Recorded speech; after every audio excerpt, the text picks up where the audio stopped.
Welcome, gentlemen. A very good morning to all of you, ladies and gentlemen. I would like to welcome you all to the 10th edition of the Mindmine Summit.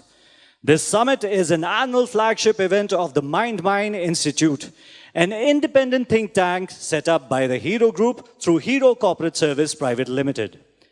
The summit is an initiative to generate intellectual discussions and build thought leadership on pertinent contemporary subjects of importance for the Indian financial, political and policy scenario. I would request our honorable chief guest and of course, Mr. Sunil Kant Munjal, Joint Managing Director, Hero MotoCorp and Chairman, Hero Corporate Service Private Limited, to kindly proceed for the lamp lighting ceremony.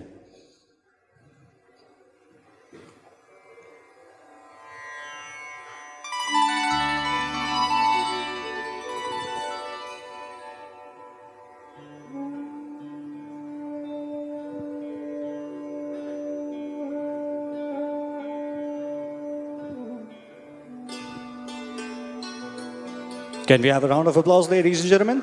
Thank you.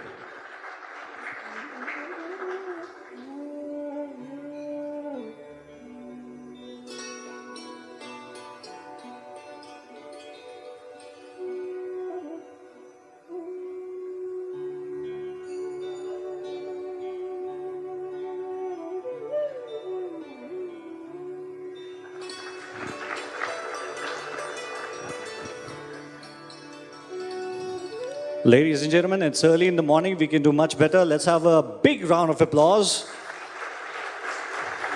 Thank you.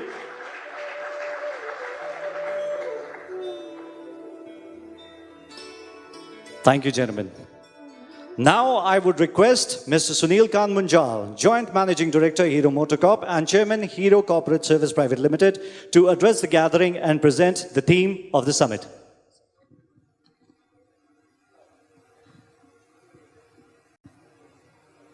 Mr. Ravi, Shankar, Prasad, our chief guest for the inaugural session, Excellencies, ladies and gentlemen. It seems a bit strange today for us to be doing the 10th edition of the Mindmine Summit, but the first one when our founder and group chairman is not here. He's not here to shake hands with people, to nudge us a little bit, to do more, to tell us very gently, why don't you consider this? I've had many people come and tell me, oh, I had a wonderful conversation when I sat there, and he was there almost all day or was there all day.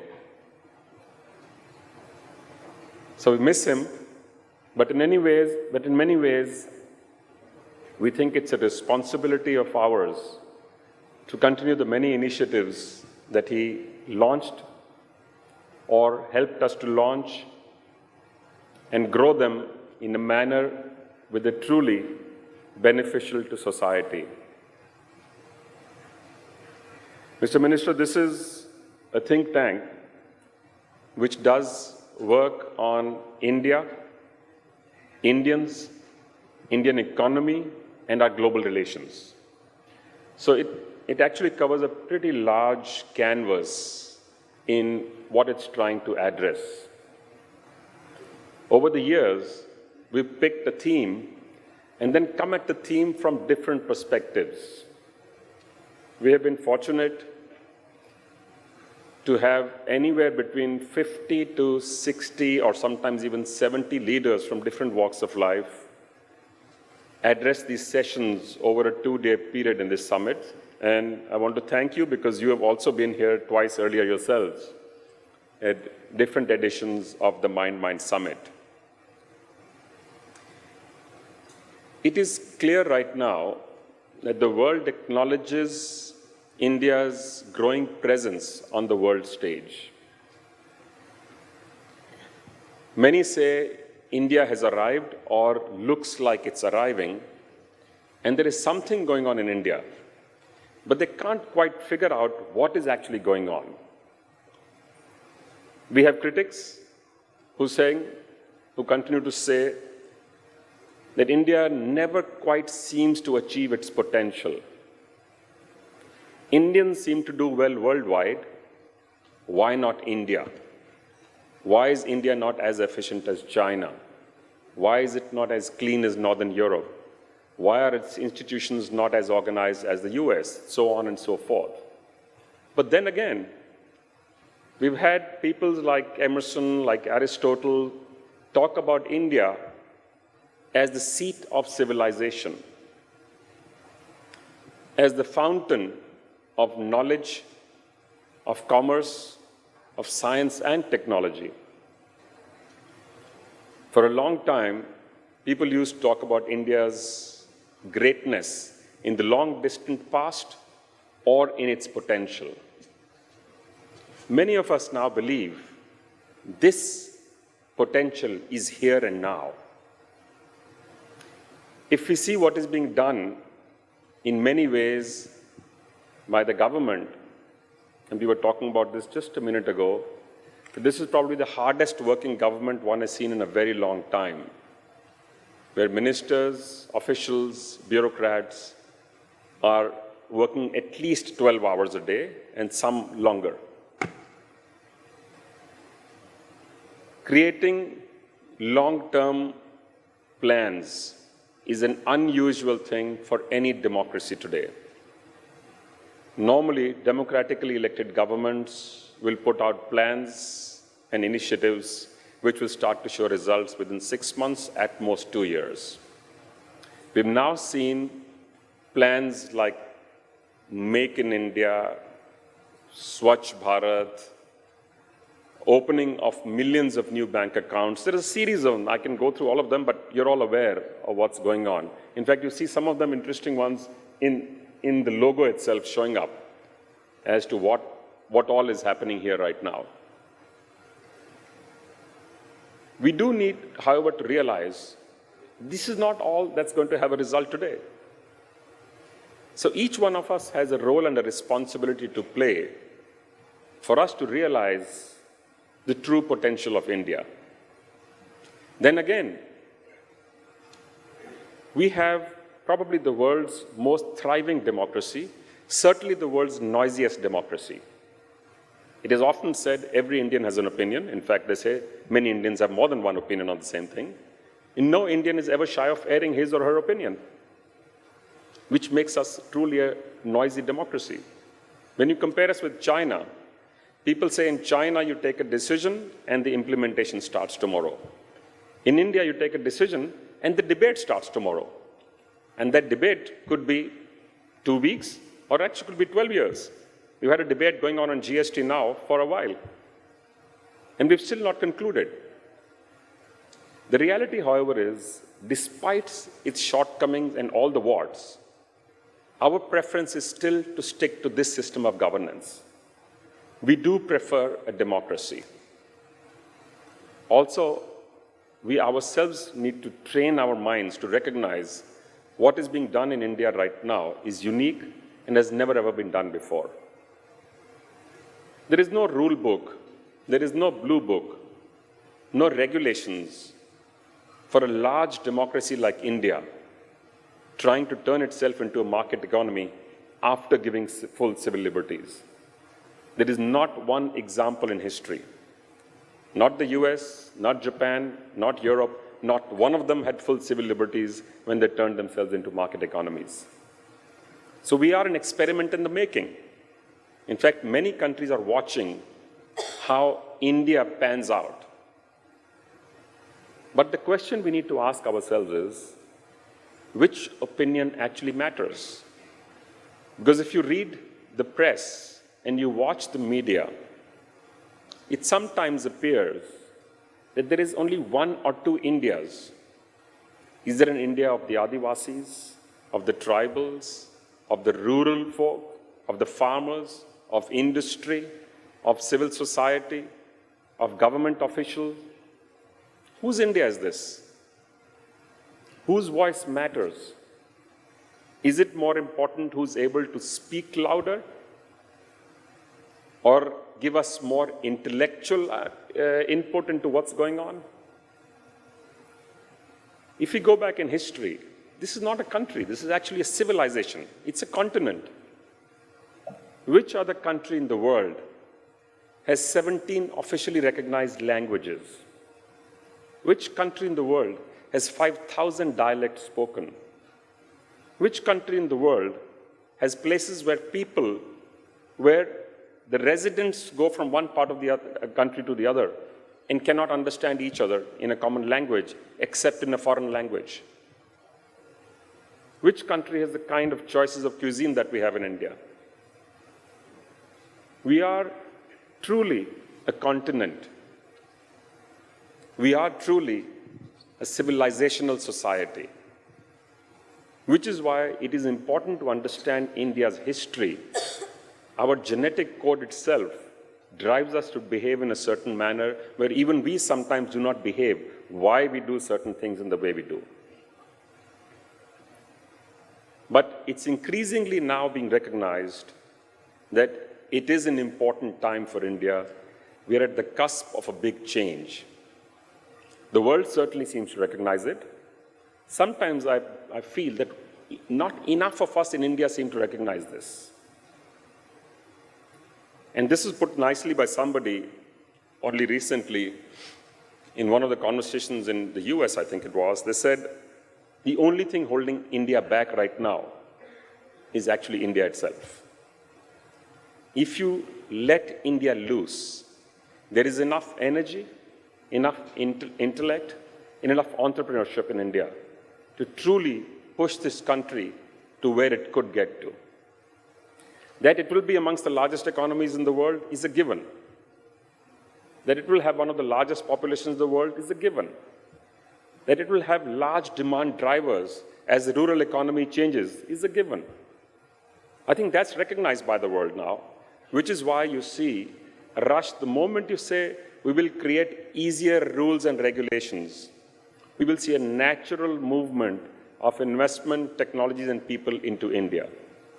Both Indians who reside outside India and of foreign companies who see an opportunity here to look at India as a source and also a market for their products and services. I think we've had one of the best ambassadors India could have in the Prime Minister himself, going out and telling the world what is actually going on and where India could get to. I only wish the government is communicating more within India of all of the things that they are doing. Because I'm not sure all of us actually fully realize what all is being done right now. Because we still have concerns about the here and now. People are still asking, after 2 years, how much has this government delivered to us for the here and now? Where does the economy stand? While, of course, we sometimes tend to forget that the global economy itself is in a serious, serious situation right now. And if we've been able to grow at over 7%, and in the finance minister's statement yesterday, he said we can actually grow at 8.5% if the monsoon is supportive and pans out as the current predictions and projections are being made out to be, both by the private enterprises and also by the government, official government agencies. We do need to recognize that we are an economy which is still dependent on agriculture as a prime driver of the annual economic cycle. And agriculture, a lot of our agriculture is still rain-fed. So the monsoon matters. But over the last few decades, it has mattered less and less.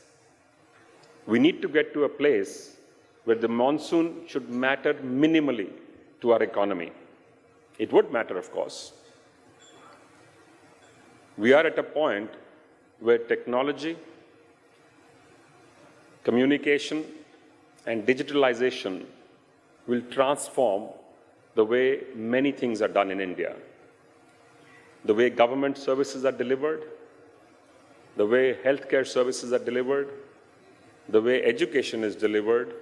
And I mentioned these three because they're fundamental to what we need as a nation to provide basic facilities for us to truly tap into our potential, both as individuals and also as enterprises. Business and commerce is not new for us. We actually taught the world how to trade. Whether it was spices or cotton or silk, our trade goes back centuries. Actually, it goes back millennia. Educational institutions go back a millennia. So I think it's about time now that we recognize this is a pluralistic society, that this is everybody's India. And it's not just India for people who live in India, it's also a nation where the opinion of those outside of India matters. How do we accommodate all these views and yet continue to drive at a pace at which we would like to drive this nation's change? And I mean change for the better, because all kinds of change is taking place. A lot of it is welcome, but there are also challenges. We face plenty of challenges. There are 250 million people that we have to pull out of abject poverty. And the only way we can do this is by growing rapidly and finding ways to distribute prosperity, value, and wealth. And that is the single biggest challenge to this nation, which is also why I do believe that unless we're able to transform agriculture and India's rural economy, all of India cannot truly prosper and grow as we would like. We have 68% of India living in the rural areas, 54% depending on agriculture as a primary source of income. And agriculture continues to contribute less and less to the economy, so naturally causing poverty, a lot of poverty in the rural areas. Incidentally, there is poverty in the urban areas as well, and that's an almost forgotten population. We sometimes forget there is poverty in the cities. Both of them need to be addressed. We now have the tools, we have the technologies. Indian companies have gone and created systems in other countries for governance, for regulation. The ease of doing business as an initiative which has been launched in India, I think can be the single most powerful tool that India can provide itself. We've often said we need the government, but we need the government to make simple rules and regulations and then get out of the way. Allow people to operate, but be available as a safety net. In case of a problem, government needs to be available. In case of an economic crisis, government needs to be available. To handle law and justice, the system needs to be available. To handle our foreign relationships, government needs to be able. There are plenty of roles where the government is required. But the big issue has been, what kind of role does government need to play in business? Does the government have any business being in business? Is a question that has often been asked. This is an India of many states, of many cities, of 600,000 villages, many panchayats. We have the largest democratically elected number of people, whether you see this in the central government, in the state governments, or at the panchayats. Our Panchayati Raj institution is probably the most dynamic governance system available anywhere on this planet. We have hundreds of thousands of women elected in the panchayats. It's not an often heard fact of how many women are in governance, because that's one part of our society that we have not used effectively enough. It is the smarter half of our population, and we certainly do not use that energy enough in India. Actually, we do not use it enough in the world, but certainly in India. I think there are early signs that we've begun to realize this, we've begun to talk about this, but are we doing enough about this is a question we need to ask ourselves. The disadvantaged in India are in many areas because we have a built-in bias in our system. We have a language bias, we have a gender bias, we have a geographic bias, we have a bias about people who can or cannot speak English. The reality is it has nothing to do with your smartness at all, or what you can achieve. But we've got this built-in bias into our system. Can we get over these biases and figure out a way how to let the 1,000 flowers bloom? Because we are truly multicultural, multiracial. a continent in the true sense of the word. We're the most diverse nation on this planet. How do we ensure that this diversity is our strength and not necessarily what holds us back? Because India is here, India is now. How do we make sure that we don't have to ask this question, whose India is this? The very idea of India is what holds us together. I want to thank all of you for being here today with us, and hopefully you will stay for the 2 days. And in the evening, Mr. Minister, we have an interesting event which we call the BML Munjal Awards.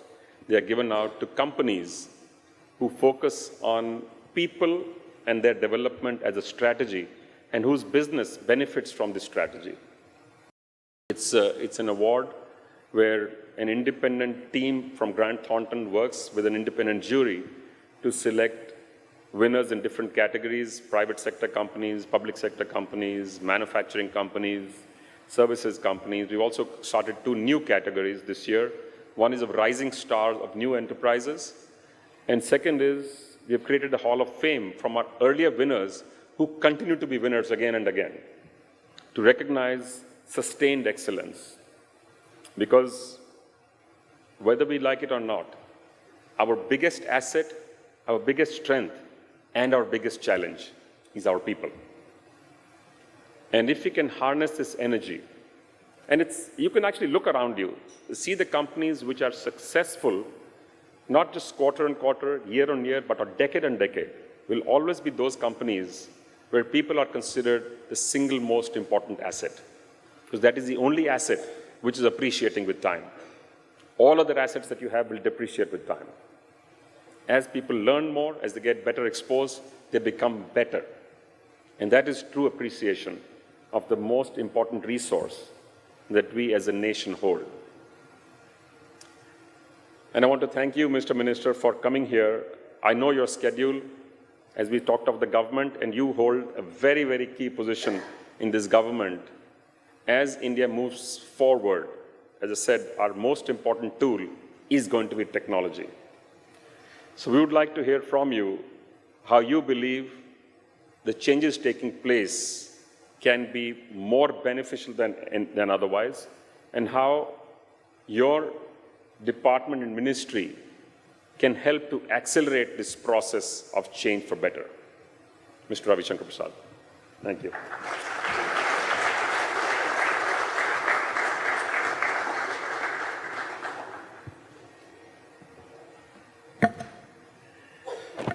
That was a brilliant speech, Sunil. I don't know what should I speak now. Very good. It is always a pleasure for me to be here in this great summit, and I wish to compliment Sunil, my good friend, for really developing a think tank which is objective, open, and feels very strongly for India. Yes, I do miss your father, Sunil, a true karma yogi. The debate we are involved in today, the idea of India, who's India? I think your late father never doubted about India. He has seen the migration of India from the pain of partition to the agony of license permit quota Raj, never lost hope, and delivered a world-class product.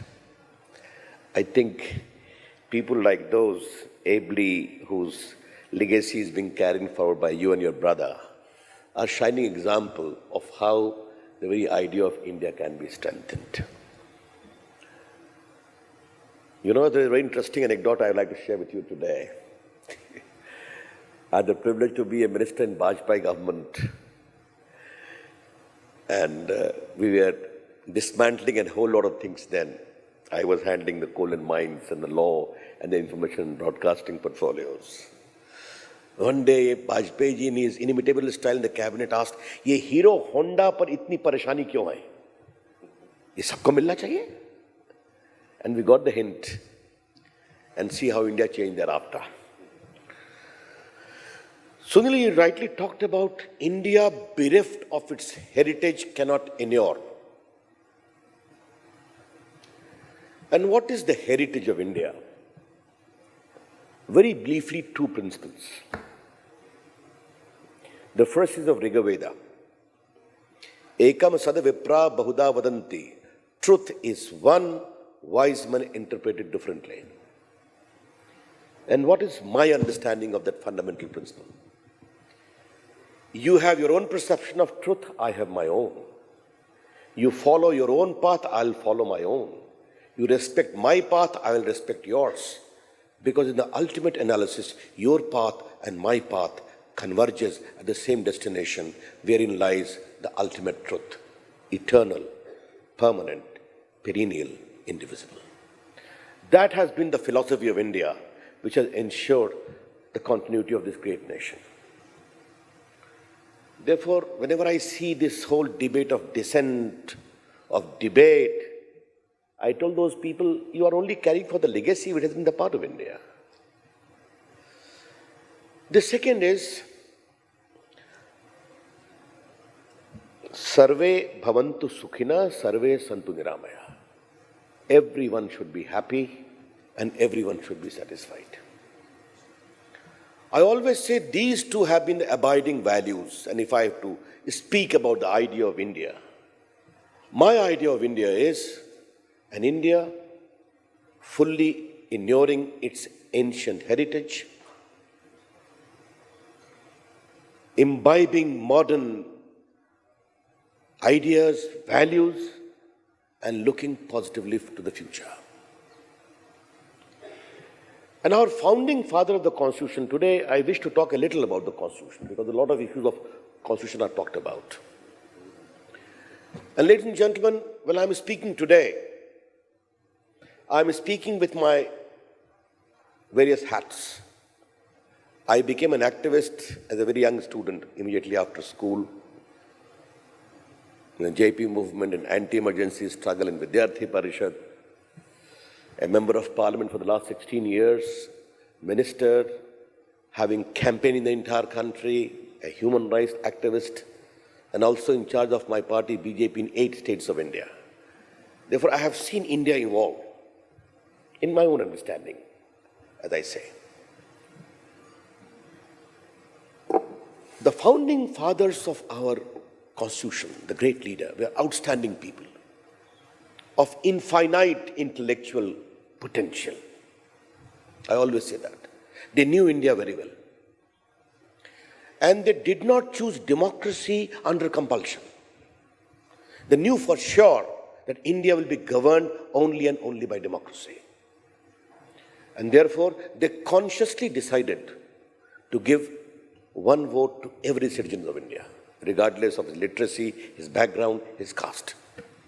That was indeed revolutionary. The second thing what they said,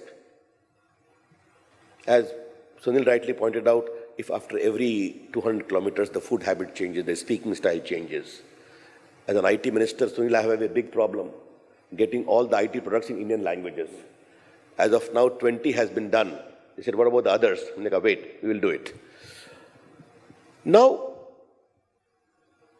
the second important thing they said was, India will be a country where there shall be no theocracy. The state will have no religion. There will be freedom of religion, the freedom of conscience. No tax shall be imposed whose proceeds go to the service of any particular denomination. You will have the freedom to pursue your religious thought and conscience, but the state will have no religion. And therefore, they never included secularism in the original constitution because they knew India's ethos is secular. Now it is there, I welcome this. All of us have welcomed it. But I'm only trying to reflect upon the heritage of India, which Sunil rightly talked about. And the third thing you all need to understand, they were proud of the civilizational heritage of India. And they knew our constitution will carry forward that legacy. And Sunil, while I was coming here, I thought I will share something unique. Saurabh, please bring the book. Open it. Today I'll show the original constitution. In the year 2000, after 50 years, Sunil, we were given a copy of this. Yes, I'll call you. This is the original constitution. Okay? It was given to all the MPs in the year 2000 when 50 years happened. Now, when the constitution was made, a debate arose, should we publish it just like this? After years and millenniums of subjugation, India is getting free. It must epitomize the soul of India also. But this is the charter we are giving for the future. How it should be presented. Nandalal Bose, the famous painter from Bengal, was commissioned by Rajendra Prasad, Nehruji, Ambedkar. Please fill this book with the soul, heritage and tradition of India. You are a great painter of India. You know, Nandalal Bose was Raja Ravi Verma and Nandalal Bose were two outstanding painters of their times.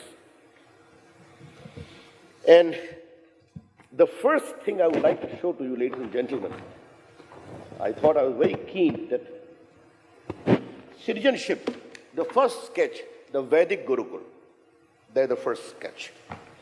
I'll only show 2, 3, 1. The second, ladies and gentlemen, is the fundamental right. And what is the sketch here? Lord Ram along with Sita and Lakshman returning to Ayodhya after conquering Sri Lanka. That's the sketch here. What is the third one? This is the Director Principle of State Policy. Lord Krishna giving Gita Upadesh to Arjuna in Mahabharata. That's the third sketch. And there's a lot of sketch there, here. There is Lord Nataraj. You can see that, Are Sunil? No. Lord Nataraj also pulled you here. No problem. And there is Shivaji, Guru Govind Singh, etc., etc. All together, there are, 22 sketches from Gandhiji, Subhash Chandra Bose, Buddha, Lord Mahavir, sort of thing. Oh, thank you. Give it to him. I once mentioned about it in the Parliament. Today in the Mindmine Summit, I thought I must discuss about it. And so this question always baffles me. If Constitution is to be framed today, can we have sketches like these in the Constitution? This exchange also need to ponder. And the last page of this book, Saurabh, you need to bring it here, please. Yes, I must show it to the people here. Because it is a great heritage of India. Just a minute.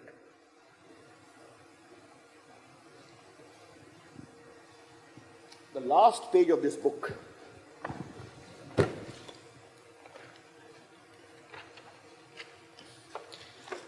contains the signature of all the members of the committee.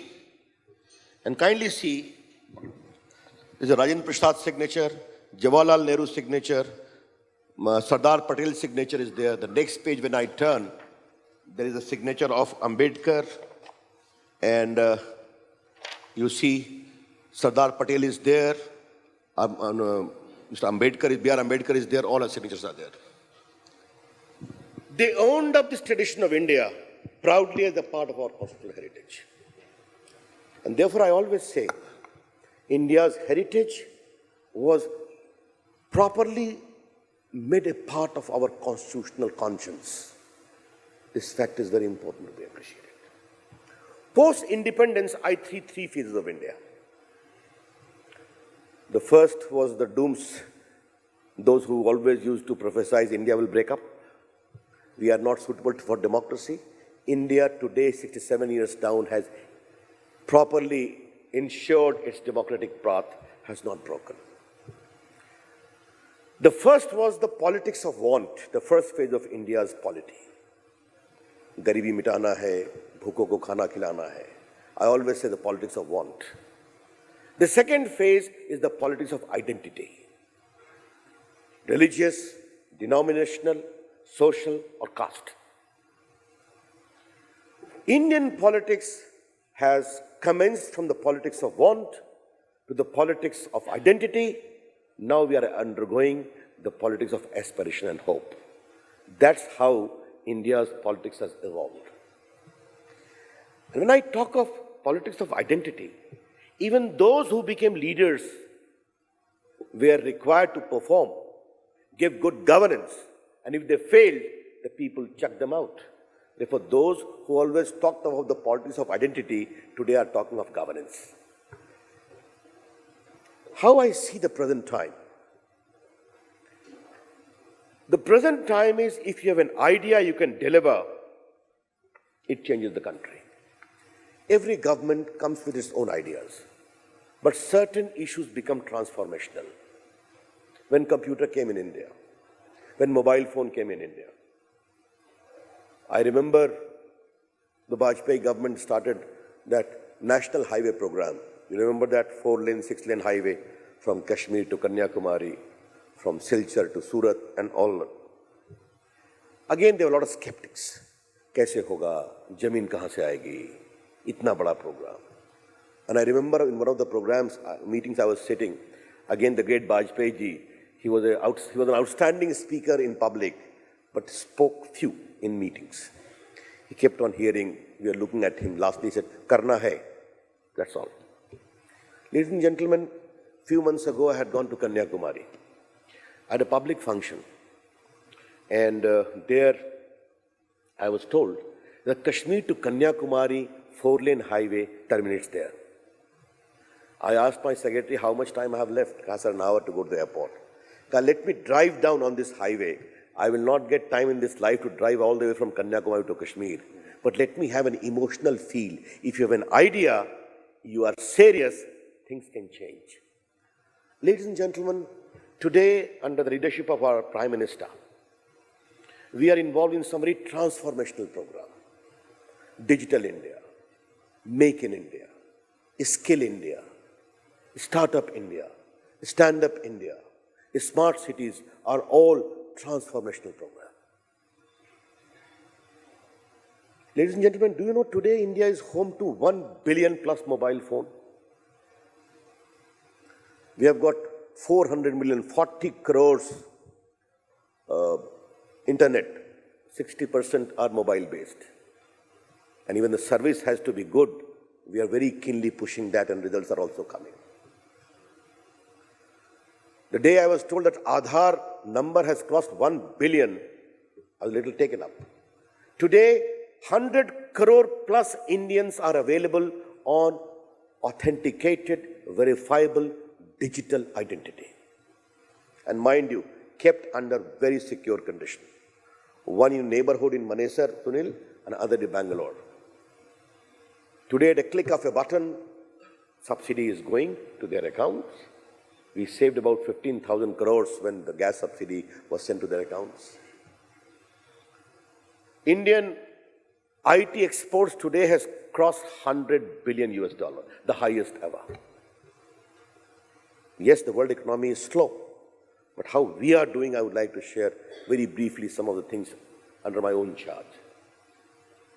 I'm the Minister for Communication, I'm the Minister for IT, I'm the Minister for Post, I'm the Minister for Electronics. So they'll maybe seeing what you all have done, I decided to push electronic manufacturing in a very big way. I knew this will create jobs, and Indians' innovation and hard work and scholarship will help it a lot. When I had become minister, the total investment was just 11,198 crores. Now we have 1,21,000 crore investment come in electronic manufacturing, and all the top players of the world have come to India to manufacture, from a smartphone to you take every electronic product, consumer to durable to medical electronics. Postal Department, the unsung hero of India's connectivity. We have got 155,000 post offices all over the country. Whenever I become minister of a department, I pick up certain issues, and the rest of the government goes by its own speed, and I drive the entire department to my priorities. I said, Tumhe sudharna hai. I pushed them into e-commerce. They said, sir, we are known to deliver in envelopes and postcards and money orders. Nahi karna hai tumhe. Ladies and gentlemen, India's e-commerce today is 17 billion. My postal department's revenue, parcel revenue had dipped by 2% in 13-14, rose by 45% in 14-15, has risen by 110% by 15-16. That's the skill we are working with. And for a TV story, I traveled from here to Noida to see the processing plant, which we have converted 57 processing center of postal where they used to throw their dirty bags with properly computerized conveyor belt system. From there, I went to Hapur. There I saw big bags from Naptol to Amazon to Snapdeal to Flipkart. I asked my postman, how are you feeling? We are very thrilled, sir. Now we are very relevant. What consignments are coming from mobile phone to television to textile to everything, to books. And from there I went to a village, Hapur, 40 kilometers away in a village post office. There a particular consignment had come, and before me a young girl came to receive that. I asked her in Hindi, "ये क्या तुमने मंगाया है?" कहा मैंने मुंबई से jewellery मंगाया है। कहा कैसे मंगाया? कहा टीवी पे देखा, अपने स्मार्टफोन से ऑर्डर पेश किया। I asked her jokingly, मुझे पहचानती हो? कहा नो। उसने बकायदे कहा। तो फिर मेरा विलेज पोस्ट ऑफिसर खड़ा था। Let her speak her mind.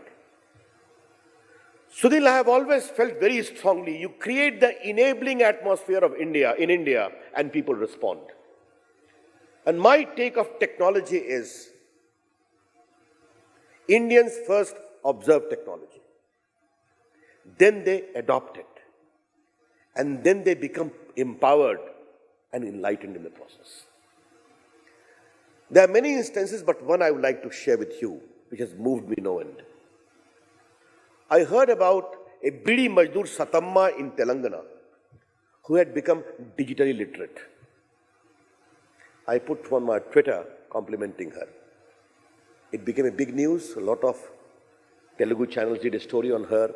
Some of them I saw myself. I said I will talk to her.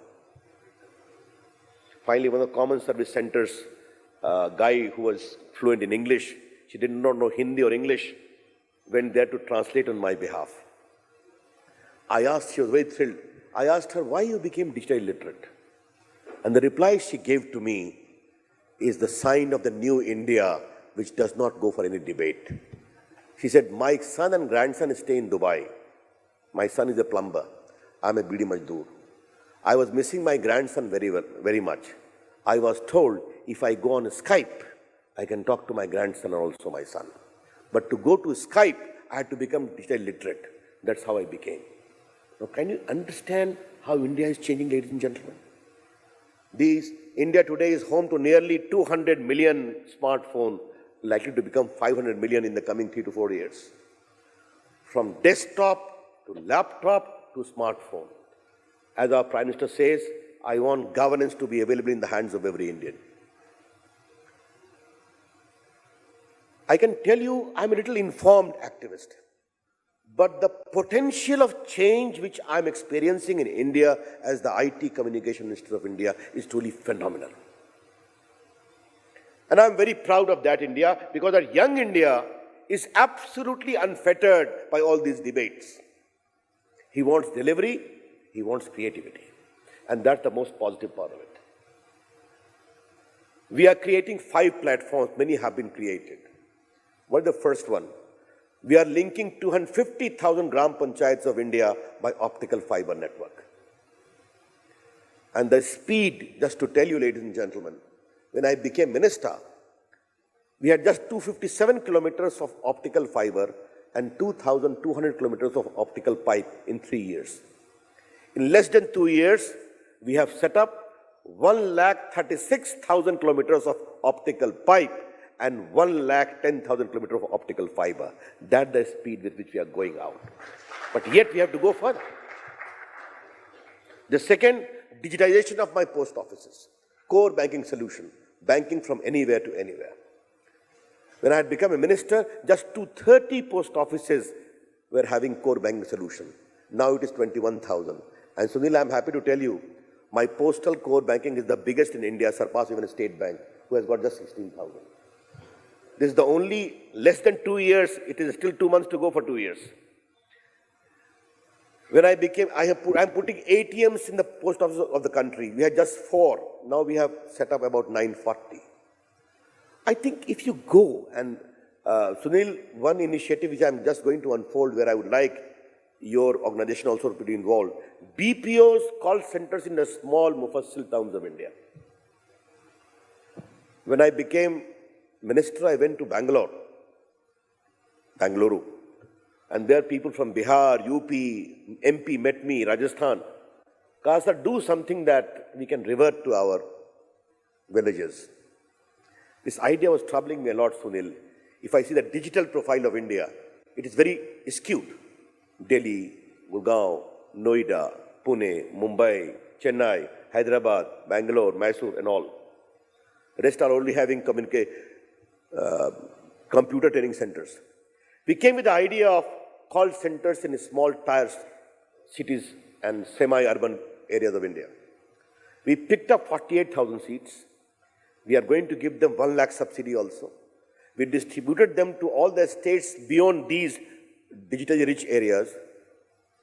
UP gets 8,888 call centers. Bihar gets 4,444 call centers. Madhya Pradesh 3,535 call centers accordingly. Just to gauge the public mood, we went for an expression of interest. Against 48,000 seats, 78 companies showed their interest for 1,25,000 seats at 190 locations of India. And locations are Devariya, Gorakhpur, Basti, Saharanpur, Bhagalpur, Samastipur, Muzaffarpur, Jaisalmer, Aurangabad. I was amazed. See the potential that is just waiting to explode in these areas. That's the enabling atmosphere we are creating. And the fourth platform we are creating is payment bank of the postal in all the rural areas of the country, wherever we have postal services. We have just got in principle approval, ladies and gentlemen. But 60 international and national consortiums are keen to partner with the payment bank of postal. And who are they? World Bank, Deutsche Bank, Templeton, Sony Bank, Barclays, all the banks of India, and all the insurance company of India minus LIC. I'm only supporting Sunil's view. If you create the enabling atmosphere, how India responds, I'm trying to tell you that.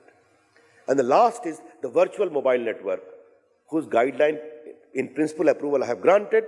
The guideline is going to come soon, namely, you don't need to be a network operator. You just have to become a franchisee of an established network operator. Take talk time, bandwidth, and go and set up shop in the rural other areas, give telephony and mobile telephony. And the last in this series is common service centers. We have got nearly 1,60,000 now. We are going to scale it up 1 lakh more, where from insurance to banking to digital literacy.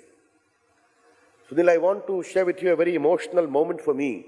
Last year when Digital India was inaugurated, I asked the Prime Minister to give award to 2 ladies. One lady of Chhattisgarh is running a common service centers. And the biggest thing which impressed me, that she has met 500 girl children of farmers, laborer as digitally literate. She taught them how to become digitally empowered. Ladies and gentlemen, we are involved in a great changing game of transforming India. And this India is excited. This India is full of hope. This India is full of aspirations. This India believes in India and wants to deliver. I think when Satamma became digital literate, she never thought or debated as to what India awaits her. She knew, if I wish, there is a response. Ladies and gentlemen, I don't want to quote all the changes happening in India from roads to power to others. Many of you know that. Only one particular statistics I would like to share. The Jan Dhan Yojana and the Sukanya Samriddhi Yojana. These are social inclusive programs. The PM was keen we must The fundamental premise of our government is banking the unbanked, funding the unfunded, pensioning the unpensioned, and securing the unsecured.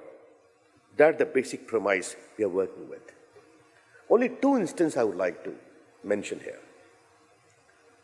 You know, only poor people don't have access to banks. Within a short span of 8 to 9 months, we could open 22 crore bank account of people who did not have a bank account. And there was no obligation on them to deposit their single farthing in their bank account. But the same poor people, by depositing 10 rupees, 20 rupees, 100 rupees, deposited 34,000 crores in their 22 crore bank accounts. That's how it happened. And the second is Sukanya Samriddhi Yojana with the PM launch. Beti Bachao, Beti Padhao. There's an account whereby you deposit 1,000 rupees. When your daughter turns 18, you get about 2 lakh plus and all these things. My postal department could open 81 lakhs account in a short span of nearly 4,000 crores of girl child. And I don't want to criticize anyone, but all the banks only open 4 lakh accounts. I wish they need to improve further. But it is a game-changing exercise we are doing with. What is my final take? My final take is, this debate is going on, and that will go on. Sunil, Indian democracy is not only noisy, Indian democracy is also chaotic at times. But there is a beauty behind this noise and chaos. I always say that. And what is that beauty? The beauty, Indians know who they are and what they owe to themselves. Number two, Indians now know there shall be no military coup in India. And after the disastrous experience of Indira Gandhi, no leader will dare impose emergency in India. India will be governed by democracy, by political process, and by vote. And the Indians know they can unseat any leader, howsoever powerful, in Delhi or in the state, from their power if it doesn't perform.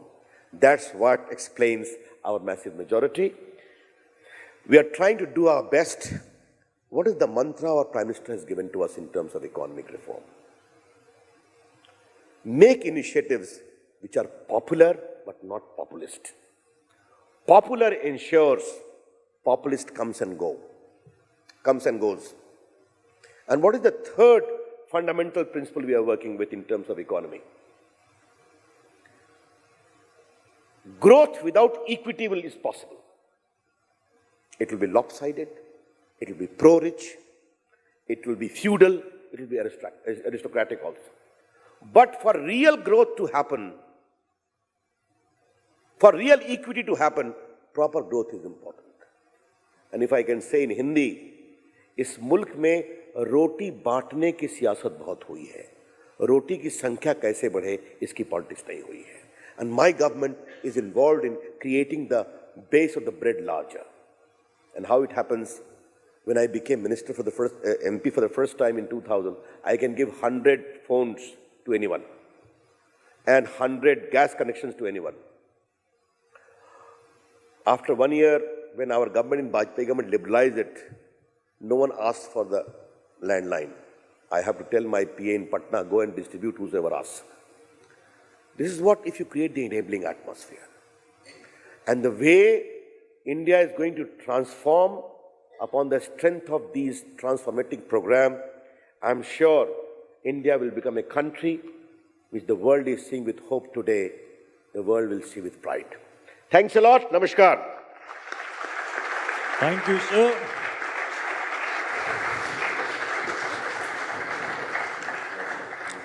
Thank you, sir. I must say that was sheer enlightenment that you blessed us with. I would request Mr. Sunil Kant Munjal to kindly present a memento to our honorable chief guest. Can we have a round of applause, please? Thank you.